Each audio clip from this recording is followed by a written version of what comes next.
That was a lot of years ago. It really is a slap in the face to professional actors is what it is. Well, I don't want to do that because they'll drum me out of the union. Clint Eastwood es una de las figuras más legendarias de Hollywood, pero sus últimos comentarios sobre la industria han dejado a todo el mundo estupefacto. Por fin ha revelado la demencial verdad sobre lo que realmente ocurre en Tinseltown, y no es lo que piensas. Pero antes de entrar en materia, déjame preguntarte, ¿crees que Hollywood volverá algún día a su época dorada? Escribe 1 para sí o 0 para no en los comentarios. Estoy impaciente por saber cuál es tu postura. Muy bien, entremos en las explosivas declaraciones de Clint Eastwood sobre Hollywood. ¿Por qué habla ahora y qué significa esto para el futuro de la industria cinematográfica? Declaraciones inquietantes sobre Hollywood. Clint Eastwood fue capaz de establecer 2 carreras separadas como actor de cine de primera fila y director ganador de un Oscar durante su carrera en Hollywood, que comenzó en la década de 1950 y continúa en la actualidad. Antes de entrar en la U.S., Eastwood, nacido en San Francisco en 1930, trabajó en varios oficios manuales y, tras ser liberado en 1953, se trasladó a Los Ángeles en busca de una carrera en el mundo del espectáculo. Clint Eastwood no se tomó muy en serio su educación cuando era joven. Afirma que durante su adolescencia le interesaban más los automóviles y las señoritas que cualquier otra cosa. El hecho de que cambiara a menudo de colegio debido a las frecuentes mudanzas de sus padres tampoco ayudó. Él y sus amigos eran chicos salvajes que pasaban gran parte de su tiempo bebiendo, persiguiendo mujeres y corriendo en sus coches. Se había convertido en un problema cuando empezó el instituto. Aún no está claro qué ocurrió exactamente, pero parece que finalmente le pidieron que abandonara su penúltimo instituto debido a su mal comportamiento. Según el libro Clint, The Life and Legend, Clint, La vida y la leyenda, de Patrick McGilligan, Eastwood se inventó la historia de que había abandonado el Instituto Pittman porque se sentía incómodo por la falta de variedad étnica, pero no está claro si esta historia es cierta o no. En un escenario completamente ajeno, los medios de comunicación locales dijeron que había sido expulsado de la escuela por enterrar a alguien en efigie en los terrenos de la escuela y publicar un mensaje desagradable en el marcador del campo de atletismo. Más recientemente, un periódico de California publicó una tercera versión de la historia. El informe decía que Eastwood ya había entrado en conflicto con la administración de la escuela antes de que empezara a montar en bicicleta en el campo escolar, según una entrevista con el nuevo administrador de Pittman High School. En su lugar, Eastwood se trasladó a la Escuela Técnica de Oakland, donde obtuvo su diploma en 1948. Empezó una emocionante etapa a lo Kerouac poco después de graduarse en el instituto, haciendo trabajos esporádicos por Oregón y California. Eastwood fue leñador durante un tiempo y trabajó en una planta siderúrgica de Oakland. Disfrutaba del aire libre y de la compañía de sus compañeros en el aserradero, pero estuvo a punto de morir cuando una enorme pila de troncos bajados de una grúa cayó hacia él. Eastwood se alistó durante la Guerra de Corea a principios de los años 50, lo que puso fin a su época de vagabundeo. En su lugar, trabajó como instructor de natación y nunca vio acción. Trabajó en sus primeras películas y se pluriempleó como portero de discoteca durante sus días en el ejército.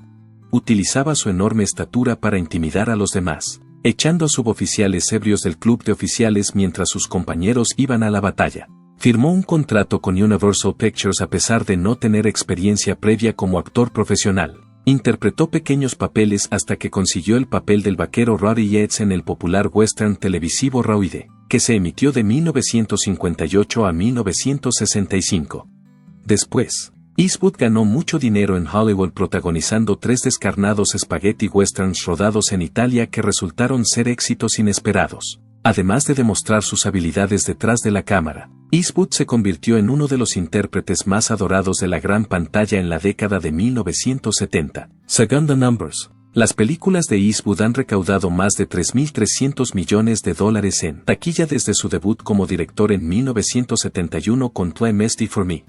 Carrera e influencia musical. Clint Eastwood, que más tarde se convertiría en una gran estrella, entabló amistad con Burt Reynolds, otro joven actor que había sido reclutado más o menos en la misma época, cuando Eastwood trabajaba para Universal como actor contratado. En una aparición posterior con Larry King Live, Reynolds reveló que ambos fueron despedidos por Universal el mismo año. Reynolds aclaró que la nuez de Adán de Eastwood sobresalía demasiado, razón por la que el estudio le despidió. Además de hablar con excesiva lentitud, se negó a que le repararan un diente astillado. Reynolds, que más tarde aparecería en Smokey and the Bandit, informó a Eastwood de que había sido despedido porque no sabía actuar cuando éste le preguntó por qué. Reynolds bromeó, ¿sabes? Estás realmente jodido porque puedo aprender a actuar.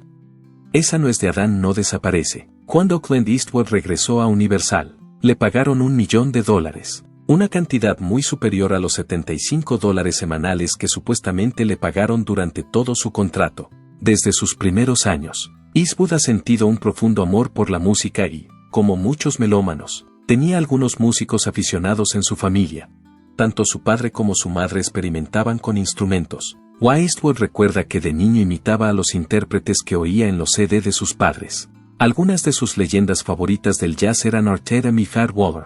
La decisión de Eastwood de dirigir Burn, la apreciada biografía de Charlie Parker, no fue en vano. Honky Tonk Man, City Yacht, Heartbreak Ridge, Un Mundo Perfecto, Los Puentes de Madison County, Key, Poder Absoluto, True Crime, Space Cowboys, En la Línea de Fuego y la melodía que suena en los créditos finales de Gran Torino son solo algunas de las películas para las que Eastwood ha compuesto música.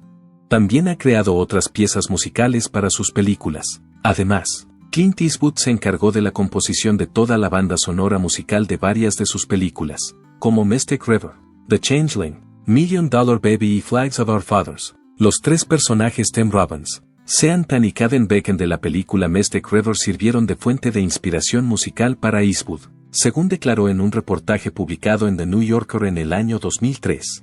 Después de que todos ellos formaran este triángulo, empecé a escribir una tríada y a tocar con ella en el piano, explicó, y de repente desarrollé este tema basado en esta tríada, que no es especialmente complicada. Sin embargo, en mi opinión, la música de una película no debería ser especialmente complicada, más bien debería servir de apoyo en lugar de ser primordial. Cuando Clint Eastwood aún interpretaba el papel de Roddy Yates en el western televisivo Roide, se metió en un estudio de grabación para contribuir con su voz a una colección de melodías vaqueras. Roide's Clint Eastwood Sings Cowboy Favorites fue uno de los productos que se lanzaron en 1963 como complemento del programa de televisión. Además de clásicos vaqueros como Don't Fancy Me y Tumbling Tumbleweeds, la recopilación incluía la canción original Rowdy, que era un homenaje musical a su personaje de Roide, que conducía ganado. En el transcurso de una sola estrofa, canta, encabézalos, muévelos, siempre a la carrera. Es necesario recorrer unas cuantas millas más antes de que el sol empiece a ponerse. Este disco no fue la única vez que Clint Eastwood incursionó en la música country, también lo hizo en otras ocasiones, en la película Any Which Way You Can. Además, Eastwood contó con la colaboración del cantante Marty Robbins para la película In the Jailhouse Now, basada en su película Honky Tonk Man. En esta película, Eastwood interpretó el papel de un músico country alcohólico enfermo terminal de tuberculosis. El 15 de mayo de 2024, la página de Facebook de America's Last Line of Defense compartió un meme que incluía una fotografía del famoso actor y director Clint Eastwood. La leyenda de la imagen rezaba, Clint Eastwood devuelve sus 6 Oscar. Hollywood está en bancarrota moral. En el comentario que se colocó encima del meme, se decía que Eastwood creía que entregar los premios era la única alternativa que tenía. La mierda despierta que prevalece en Hollywood es algo con lo que no deseo estar afiliado. A pesar de ello, el artículo en cuestión no era un relato verídico de hechos reales ocurridos. En su página de Facebook, America's Last of Defense caracteriza el material que publica como entretenimiento que contiene sátira y parodia. A lo largo de su dilatada carrera en Hollywood, Clint Eastwood ha interpretado una serie de papeles notables. Sin embargo, ha optado por no encarnar a dos de los personajes más destacados, a saber, Superman y James Bond. Eastwood reveló esta información en una entrevista con Los Angeles Times. Afirmó que recibió una importante cantidad de dinero para interpretar el papel de Yoso Saban en la película Al Servicio Secreto de Su Majestad, que resultó ser la última interpretación de George Lazenby como James Bond, por lo que Eastwood escribió. Esto ocurrió después de que Sean Connery se hubiera marchado, en presencia de mi abogado, que representaba a Cubby Broccoli. Vino y me dijo, estarían encantados de tenerte. Por otra parte, sentí que era responsabilidad de otra persona. Ese es el acuerdo con Sean. No me sonaba hacerlo en ese momento. Clint Eastwood, que tenía unos 40 años cuando se estrenó en 1978 la película de Superman protagonizada por Christopher Reeve, pensaba que era demasiado viejo para el papel del Hombre de Acero. En sus declaraciones, Eastwood dijo que ponerse las mallas y la capa para interpretar a un superhéroe de cómic no era lo suyo. Afirmó que fue entonces cuando empezaron a plantearse producirla. Me dije a mí mismo, ¿Superman? En absoluto, no me interesa. Ciertamente, no hay nada inherentemente malo en ello, no es para mí, es para otra persona. Es posible que Clint Eastwood rechazara la oportunidad de encarnar a un superhéroe. Sin embargo, en 2014 tuvo la oportunidad de exhibir sus propias heroicidades en la vida real. Vida y carrera. John estaba conversando con Vips y disfrutando de unos aperitivos cuando un trozo de queso se le quedó atascado en la garganta. Afirmó que esto ocurrió durante el evento. El hombre empezó a atragantarse. John declaró que Clint se le acercó y supo exactamente qué hacer. Continuó diciendo que Eastwood le había hecho la maniobra de Heimlich, que desalojó el queso y salvó a John de morir asfixiado. Durante una entrevista concedida a un periódico, Clint Eastwood explicó su decisión de actuar en ese momento concreto diciendo, le miré a los ojos y vi esa mirada de pánico que tiene la gente cuando ve que su vida pasa ante sus ojos. Tenía un aspecto poco atractivo. Eastwood afirma que le dio a John 3 fuertes sacudidas, y fue suficiente para obtener una respuesta de John. Procedía a obligarle a consumir un gran vaso de agua al que había vertido una gran cantidad de zumo de limón. La película Sally, estrenada en 2016, fue dirigida por Clint Eastwood y protagonizada por Tom Hanks, que también ganó un Oscar. Hanks interpretó en la película el papel de Chesley Sullenberger, piloto de una aerolínea. La trama gira en torno al aterrizaje de emergencia de Sullenberger en el río Hudson, que se produjo cuando fallaron los 2 motores del avión que pilotaba tras atravesar una bandada de pájaros. Hanks reveló esta información durante una entrevista en The Graham Norton Show en 2016, afirmando que la experiencia de rodar una película de Clint Eastwood no se parecía a ninguna otra experiencia cinematográfica que hubiera tenido antes. Hanks hizo la declaración dando una explicación que recordaba a los años en los que Eastwood trabajó en Raw. Afirmó que Eastwood maneja a sus intérpretes como si fueran caballos. Según Hanks, cada vez que un director del western televisivo gritaba en voz alta acción, todos los caballos salían corriendo. Hanks continuó diciendo que, como consecuencia de esto, cuando participas en una película de Clint Eastwood, eres completamente inconsciente de que la cámara está rodando, y oyes por encima de tu hombro, muy bien, adelante, y hay momentos en los que estás haciendo cosas muy calientes, y sigues haciéndolo hasta que le oyes decir, ya está bien. Hanks comentó que consideraba que el método de dirección de Eastwood era bastante desalentador, a pesar de que él mismo ocupa el puesto de estrella. Además de su temperamento autoritario, con frecuencia se le observaba exagerado. En el año 1989, Clint Eastwood llegó a los estudios Warner Brothers de Los Ángeles, donde se encuentra la sede de su productora, Malpaso Productions. Cuando llegó, descubrió consternado que un Nissan Máxima estaba aparcado en la zona que había reservado para él.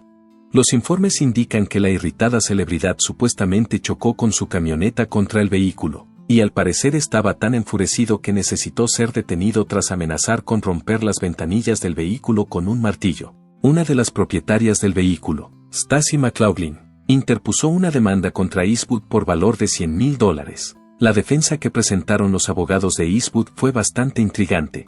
No pretendía colisionar a propósito con el automóvil, sino que se limitaba a aparcar su vehículo en la zona autorizada. Asumió la responsabilidad de que un vehículo sin licencia estuviera aparcado en el lugar que él había reservado. Al cabo de 2 años, Associated Press anunció que el juez que presidía el caso falló a favor de Clint Eastwood. Sin embargo, la reclamación de McLaughlin de daños punitivos por valor de $100,000 fue rechazada, a pesar de que Eastwood pagó $960 para reparar los daños de su vehículo. El juez, irónicamente, estuvo de acuerdo en que lo que hizo Eastwood estuvo mal y fue ilegal, pero no fue lo bastante atroz como para exigir daños punitivos, declaró Gary Silverman, abogado de McLaughlin, en referencia al veredicto. En el ámbito académico, se le conoce como Dr. Clint Eastwood. Clint Eastwood, aunque sus amigos le llamen Clint, la razón es que la universidad ha concedido al actor no solo 1, sino 3 títulos honoríficos.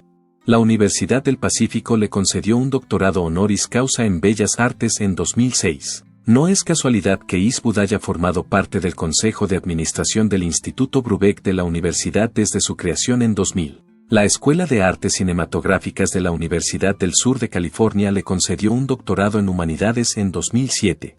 La decana de la Escuela de Artes Cinematográficas de la Universidad del Sur de California, Elizabeth M. Daley, se refirió a Clint Eastwood como un icono del cine y la televisión, afirmando que inspira a gente de todo el mundo. A través de su trabajo a ambos lados de la cámara esperamos inculcar a nuestros alumnos el mismo nivel de inventiva y pasión que él ha demostrado. Eastwood también fue honrado con el primer premio Honorary Alumni Award de la escuela, que se le concedió durante la ceremonia de graduación.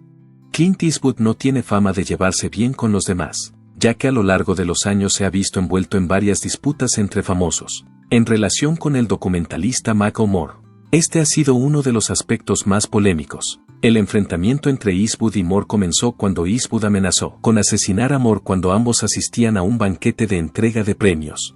Durante su intervención ante el nutrido público, que incluía al propio Moore, Eastwood hizo referencia a la polémica película de Moore Bowling for Columbine, que trata sobre el control de armas. Moore le amenazó con asesinarle si alguna vez se presentaba en su casa para filmarle. Hizo esta declaración mientras se dirigía a la sala. Siguiendo el hilo, Eastwood declaró, "No bromeo, te pegaré un tiro". Esta fue una declaración posterior. Moore tuiteó más tarde que los francotiradores le parecían cobardes, lo que muchos vieron como una crítica al clásico de Eastwood American Sniper, francotirador americano. Esta declaración siguió suscitando especulaciones sobre el conflicto, que llevaba tiempo intensificándose. Moore también compartió su propio relato del suceso de la amenaza de muerte en Facebook, y el Washington Post lo publicó más tarde. El relato de Moore se publicó originalmente en Facebook. Describió el suceso como una reacción insensible a un asunto grave que se estaba tratando. Las acusaciones de Moore fueron ignoradas por Eastwood en una convención CinemaCon que tuvo lugar poco después del suceso. Eastwood bromeó diciendo que todo el mundo seguía afirmando que iba a asesinar a Michael Moore, pero que eso ya no era así. Continuó. En la convención, Eastwood expresó su disgusto por el comportamiento de Moore, afirmando que Heston padecía Alzheimer en ese momento. Vida personal. Moore ha declarado que ha recibido muchas amenazas a lo largo de su carrera, pero que nunca ha visto el lado humorístico de la situación. Hace más de 60 años, cuando Clint Eastwood estuvo a punto de fallecer como consecuencia de una catástrofe aérea, sintió una profunda sensación de pánico. Además, mientras Eastwood servía en el ejército de los Estados Unidos, acabó acudiendo al rescate de su propia vida. En una entrevista con The Hollywood Reporter, informó a la publicación de que era pasajero de un avión militar que cayó al agua frente a la costa de Point Reyes, California. El bombardero, que se utilizó durante la Segunda Guerra Mundial, se había quedado sin combustible. En primer lugar, no tenía ningún conocimiento ni experiencia previa en el campo de la aviación en ese momento concreto, así que lo único que se me pasó por la cabeza fue un miedo repentino e intenso. Un horror repentino e intenso. Lo único que se me pasó por la cabeza fue un miedo repentino e intenso. Un horror repentino e intenso, explicó. Solo esperaba que me llevaran, refiriéndose a la ocasión en que se subió a un bombardero cuando estaba en el ejército a principios de los años 50. Afortunadamente, Eastwood era un excelente nadador y ejerció de profesor de natación durante su estancia en el ejército. Participó en el ejército, incluso desde lejos. Pude distinguir la costa del condado de Marin. Mi conocimiento de la distancia es limitado.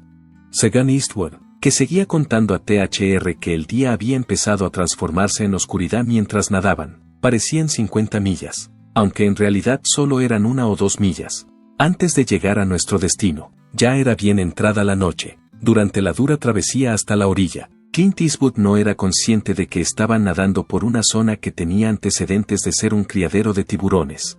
Eastwood confesó que se sentía aliviado de que no lo supiera en aquel momento porque creía que habría muerto si lo hubiera sabido. El actor Clint Eastwood ha tenido un gran número de hijos de mujeres muy diversas, a pesar de que 4 de sus 8 hijos nacieron al mundo en circunstancias escandalosas. Es notoriamente reservado sobre la mayoría de sus hijos. Scott Eastwood, su hijo menor, es muy conocido y ha hablado con bastante sinceridad sobre su padre, afirmando que el anciano icono es un estricto disciplinario. Esta información ha sido revelada por Scott Eastwood, al igual que su padre. Scott ha tenido una carrera en la industria cinematográfica como adulto que ha sido moderadamente exitosa. Sin embargo, no es una estrella infantil ni mucho menos. Según Scott, que habló con los periodistas de un medio de comunicación, su padre se aseguró de que tuviera una fuerte ética de trabajo mientras crecía. El consejo que le dio su padre en respuesta a su petición de ayuda económica fue que se lo ganara por su cuenta trabajando por las noches en clubes y acudiendo a audiciones. En varios aspectos, su padre era realmente duro con él, y a veces resultaba sorprendente. Mientras Scott estaba todavía en la escuela secundaria, se mudó a casa con su padre. Durante ese tiempo, se produjo un hecho que, dependiendo de su punto de vista, podría ser referido como amor duro o niño S *****. Clint estaba tan disgustado con las acciones de Scott que una noche golpeó a su hijo en la cara. Scott había abandonado a su hermana pequeña cuando estaban en una fiesta, en respuesta al hecho de que su padre descubriera que había abandonado al chico de 14 años. Lanzó a Scott contra una pared, le golpeó el cuello y le dio un puñetazo. Sorprendentemente, Scott no mostró ningún signo de angustia en respuesta al suceso, y sigue hablando de su padre con mucha reverencia. ¿Qué opinas de la opinión de Clint Eastwood sobre Hollywood? ¿Está en lo cierto o crees que la industria se está moviendo en la dirección correcta? Déjame tu opinión en los comentarios. Me encantaría conocer tu punto de vista. Y si este video te ha parecido interesante, no olvides darle a me gusta, compartirlo con tus amigos y suscribirte para recibir más información privilegiada sobre tus iconos favoritos de Hollywood. Gracias por sintonizarnos, y nos vemos en el próximo video.